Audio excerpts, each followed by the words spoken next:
Hello aspirants, welcome to the channel study with great warriors. कैसे हैं आप सब लोग? आई होप आप सब लोग बहुत अच्छे होंगे, पढ़ाई करते रहते होंगे। ठीक है, तो आज का हमने आज टॉपिक लिया हुआ है वो है ईडियम्स। बहुत इंपॉर्टेंट टॉपिक है। ऑल एग्ज़ाम्स के पर्पस से अगर आप देख लो, एसएससी हो जाए या फिर स्टेट लेवल एग्ज़ाम्स हो जाए, उसमें ईडियम्स आपसे पूछे ही जाते हैं। तो आज मैंने यहाँ पर 8 कह सकते हो आपके मैंने ईडियम्स लिए हुए हैं। इंपॉर्टेंट है इसलिए मैंने लिया हुआ है। मैं कम कंटेंट ज़रूर लेती हूँ, बट जो कंटेंट रहता है वो आपका क्वालिटी बेस्ड होता है। ठीक है, तो लेट नहीं करते हैं और आगे बढ़ते हैं। देखते हैं आज सेशन में आपको वो 8 जो ईडियम्स है मैंने कौन कौन से लिए हुए हैं। So without delay let's proceed to the session. तो today's first idiom is be in the way. First idiom is be in the way. Be in the way. Be in the way. इसका मतलब क्या होता है? इसका मतलब होता है obstruent. Obstruent. O-B-S-T-R-U-E-N-T.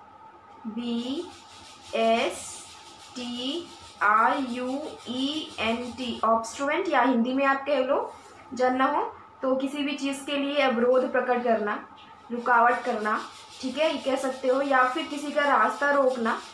ठीक, दोनों ही बातें आपकी इसमें आती हैं।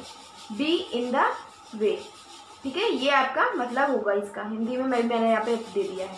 ठीक है, यूसेज देखते हैं। एग्जाम्पल दे रही हूँ यहाँ पे, एग्जाम्पल से और भी अच्छे से समझ में आ जाएगा आपको। ये इडियम याद रखने में आसानी होती है इससे। Office work often gets in the way. Office work often gets in the way of my personal या फिर आप कह लो सोशल। ठीक है, दोनों ही आप बातें हो जाएंगी। Social life. ठीक है, इजी सेंटेंस था, समझ में आ गया होगा आप लोगों को। ऑफिस वर्क क्या है? Office work often gets in the way of my personal और या फिर कह लो सोशल लाइफ। कहने का मतलब यहाँ पर ये हो रहा है कि जो ऑफिस वर्क है, ऑफिस का जो लोड है, ऑफिस का जो काम है, वो अक्सर क्या करता है, मेरी रुकावट पैदा करता है या फिर किसी रास्ता रोकता है, मेरा अवरोध करता है। ठीक है, रुकावट पैदा करता है किस चीज़ के लिए? किस चीज़ में? मेरी पर्सनल लाइफ में या फिर मेरी सोशल लाइफ में। ठीक है, समझ में आ गया होगा आपको इस सेंटेंस का मतलब, और इससे आपको समझ में आ गया होगा B in the way idioms का मतलब भी। ठीक है, अब देखते हैं कि यहाँ पर नेक्स्ट कौन सा ईडियम मैंने लिया हुआ है। नेक्स्ट है call a spade a spade. Second है call a spade. Call a spade a spade. ठीक है, सेकेंड है आपका। इसका मतलब क्या होता है? ये भी इजी ही है।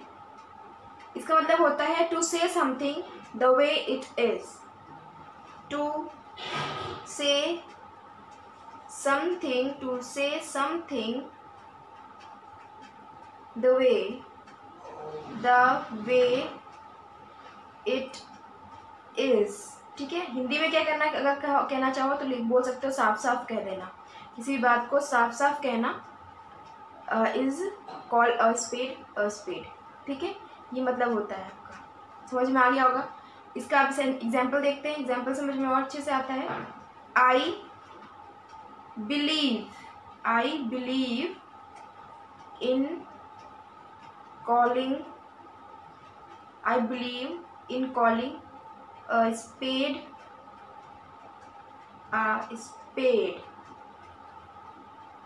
ठीक है, मुझे तो ये इडियम बहुत अच्छा लगा। एक तो इजी भी है, याद भी रहता है। कॉल अ स्पेड मतलब क्या हो गया? To say something the way it is. जैसे भी जो भी बात हो उसको साथ साथ कह देना is call a spade. I hope आपको समझ में आ गया होगा। मतलब क्या था? I believe in calling a spade मतलब मैं विश्वास रखती हूँ किसी भी चीज़ को साथ साथ कह देने में। ठीक है, ये मतलब हो जाएगा आपका यहाँ पर। नेक्स्ट देखते हैं कौन सा है। नेक्स्ट मैंने यहाँ पर लिया हुआ है day in day out. Day in day out. ठीक है, day in day out. Day in day out का मतलब क्या होता है? It has 2 meanings actually. Sometimes वैसे तो इसकी मीनिंग जो आपकी एक होती है, लेकिन इट हैज़ एक्चुअली 2 मीनिंग्स। मैं दोनों बता दे रही हूँ। एक तो आपका हो जाएगा रेगुलर,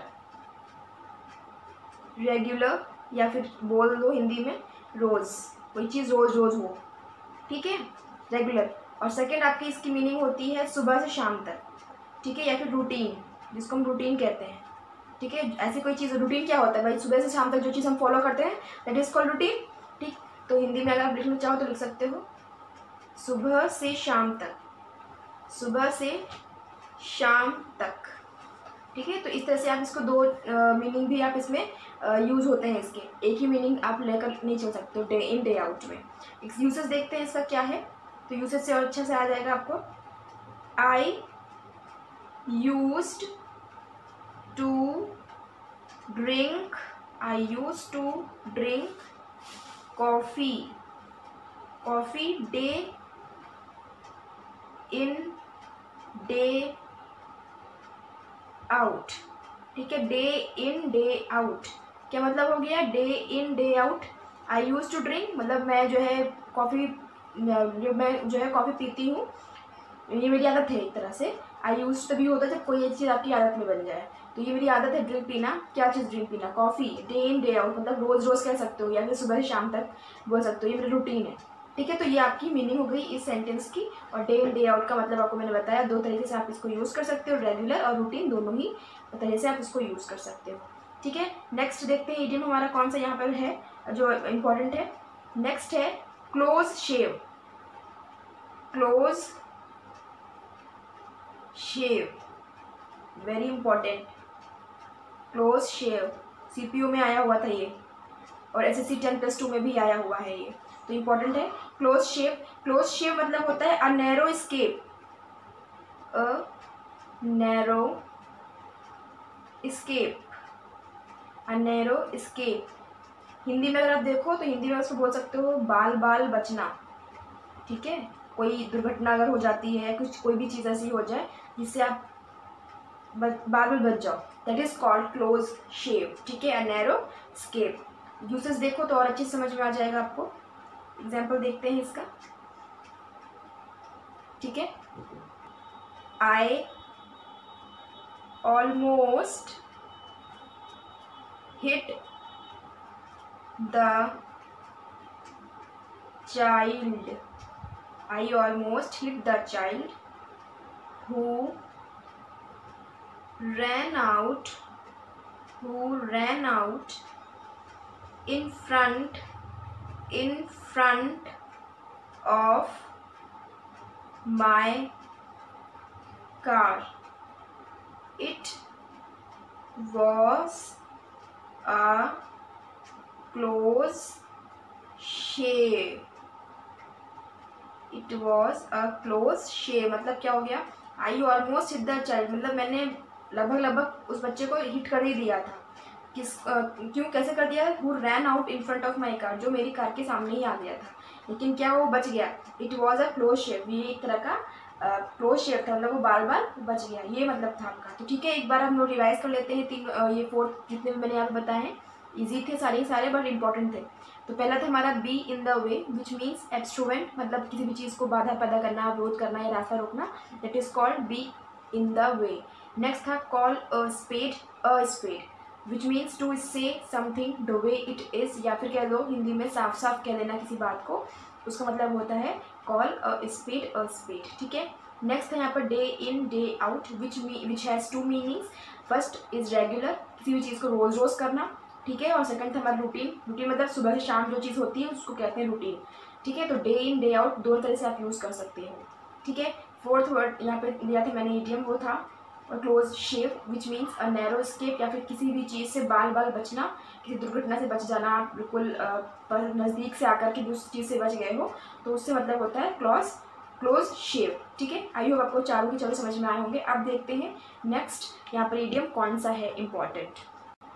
ओके, हमारा नेक्स्ट यहाँ पर इडियम है गेन ग्राउंड, फिफ्थ है यहाँ पर ये gain ground, GAIN gain ground, GROUND,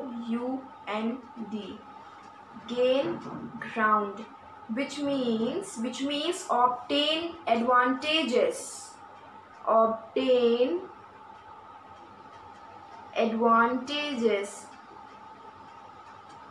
ठीक है, हिंदी में अगर इसको बोलो तो आप बोल सकते हो किसी भी चीज़ की धीरे धीरे प्रगति होना। ठीक है, धीरे धीरे प्रगति होना।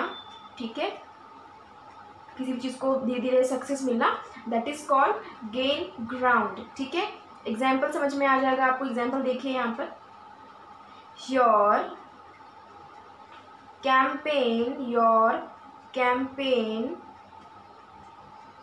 is gaining ground, क्या मतलब हो जाएगा? इसका मतलब यहीं पर यह हो गया, your campaign is gaining ground. Simple sentence है, मतलब आपका जो भी कैंपेन है, आपका जो भी कैंपेन आप चला रहे हो, वो क्या हो रहा है? गेनिंग ग्राउंड हो रहा है, मतलब धीरे धीरे वो क्या हो रहा है? बढ़ रहा है, प्रगति हो रही है, उसमें सक्सेस हो रहा है उस कैंपेन की। ठीक है, ये मतलब हो जाएगा। इजी सेंटेंस था और आपका इजी इडियम भी है, गेन ग्राउंड विच मीन्स धीरे धीरे प्रगति होना, या फिर ऑब्टेन किसी भी चीज़ की ऑब्टेन एडवांटेजेस। ठीक है, नेक्स्ट की तरफ बढ़ते हैं। तो नेक्स्ट यहाँ पर है hard up, HARD, hard up, UP up. Hard up मतलब क्या होता है? हार्ड अप मतलब होता है to not have enough of something, to not have enough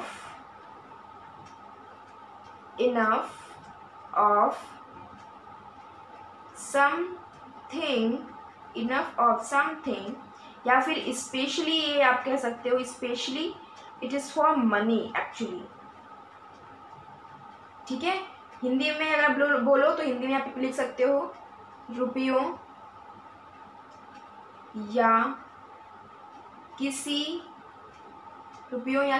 चीज़ की कमी होना, किसी चीज़ की तंगी होना। ठीक है, कमी होना, तंगी होना कह सकते हो आप हार्ड अप का मतलब। ठीक है, ज़रूरी नहीं कि वो पैसे ही हों, बट स्पेशली इस जो इडियम का यूज़ होता है स्पेशली मनी के लिए ही वैसे होता है। तो to not have enough of something, ऐसी कोई चीज़ जो आपके पास नहीं हो, उसकी तंगी हो, उस केस में आप इस हार्ड अप का यूज़ करते हो। एग्जाम्पल पे देखते हैं क्या है यहाँ पर। मैंने एग्जाम्पल यहाँ पर लिया हुआ है, मैं देखिएगा, मनी के केस में नहीं लिया हुआ मैंने। If you are so hard up, if you are so hard up for friends, okay, for friends, why don't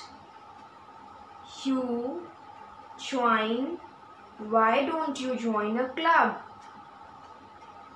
ठीक है, अब यहाँ पे मैंने जो सेंटेंस लिया है वो रुपयों के केस में नहीं लिया हुआ है, क्योंकि ये इजी था, ये तो आप आराम से बोल सकते हो।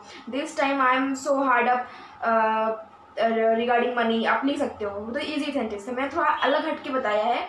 ये अब मुझे यहाँ पे तंगी किस बात की दिखाई जा रही है? यहाँ पर तंगी दिखाई जा रही है किसी को फ्रेंड्स की कमी है। Okay, if you are so hard up for friends, मतलब आपके पास अगर आप के पास तंगी है किस चीज़ की? फ्रेंड्स की। तो क्या यहाँ पे कह रहा है? Why don't you join a club? तो आप एक काम करो ना, why don't you join a club, आप कोई क्लब क्यों नहीं ज्वाइन कर लेते? भाई क्लब वगैरह जो आप ज्वाइन करते हो तो वहाँ पे काफ़ी लोग हो जाएंगे, काफ़ी लोग मिलेंगे, तो आपकी फ्रेंड्स ऑटोमेटिकली बनेंगे ही बनेंगे। तो यहाँ पर ये मतलब था, इस सेंस में मैंने आपको ये सेंटेंस दिया हुआ है। आई होप आपको अच्छा लगा होगा। नेक्स्ट देखते हैं कौन सा यहाँ पर लिया हुआ है important idiom, that is in a fix. In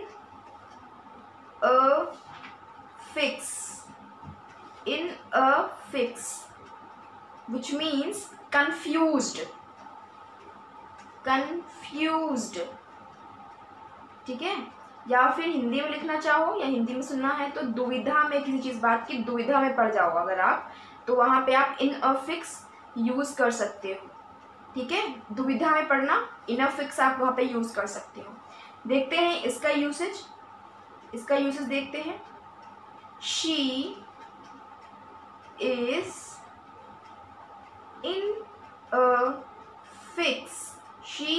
in a fix, to know what to do about her lost luggage.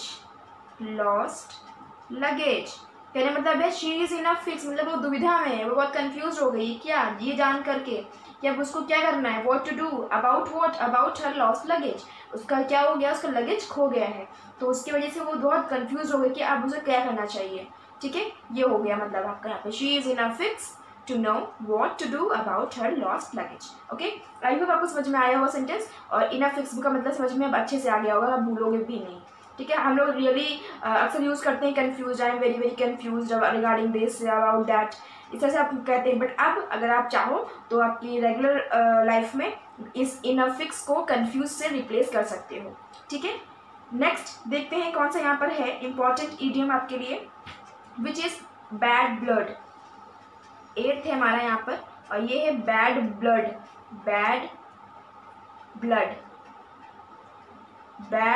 Blood. बहुत ही इंटरेस्टिंग इडियम है, और ये बहुत इंपॉर्टेंट भी है। many times this idiom has been asked in your previous year exams papers, whether it is your state level exams or you can say or SSC। ठीक है, UPSC, SSC, CDS, CPO papers में ये आपका idiom आया हुआ है, कई बार आया हुआ है। ठीक है, तो इसको अच्छे से याद रखिए, चाहे भले आप इसमें स्टार मार्क कर लो, मैं कर दे रही हूँ, ये बहुत बहुत इंपॉर्टेंट है। ठीक है, इसका मतलब क्या होता है, इसका मतलब होता है अनफ्रेंडली रिलेशनशिप। Unfriendly relationship. अब अगर किसी से अनफ्रेंडली रिलेशनशिप है तो मतलब क्या है, वो मतलब ये है कि वो दुश्मनी होगी। दोनों के अंदर कौन सी रिलेशनशिप है, दुश्मनी की रिलेशनशिप है। ठीक है, तो दुश्मनी आप कह सकते हो किसी से, अगर बैड ब्लड आप यूज़ करोगे तो दैट मीन्स दुश्मनी। ठीक है, देखते हैं इसका यूसेज क्या है, यूसेज से आपको और अच्छे से याद हो जाएगा ये। There is bad blood between them। ठीक है, बहुत ही इजी सेंटेंस मैंने यहाँ पर दिया है। There is a bad blood between them, मतलब क्या कहना है कि उनके बीच क्या है, दुश्मनी है। सिंपल सेंटेंस था। तो बैड ब्लड देखने में तो वैसे बहुत इंटरेस्टिंग है, और इसका मतलब क्या है, अनफ्रेंडली रिलेशनशिप विच मीन्स दुश्मनी। एक बार रिवाइज कर लेते हैं चारों को। यहाँ पे था gain ground which means obtain advantages, मतलब धीरे धीरे प्रगति होना। आप कहते हो किसी भी चीज़ का अगर हो तो आप गेन ग्राउंड कह सकते हो। ठीक है, नेक्स्ट है hard up means to not have enough of something, specially money के यूज केस में आप इसको करते हो। ठीक है, मतलब क्या होगा, किसी भी चीज़ की तंगी अगर आपके पास है तो आप हार्ड अप का यूज़ कर सकते हो। रुपयों या फिर किसी भी चीज़ की तंगी अगर आपके पास हो रही है तो आप हार्ड अप यूज़ कर सकते हो।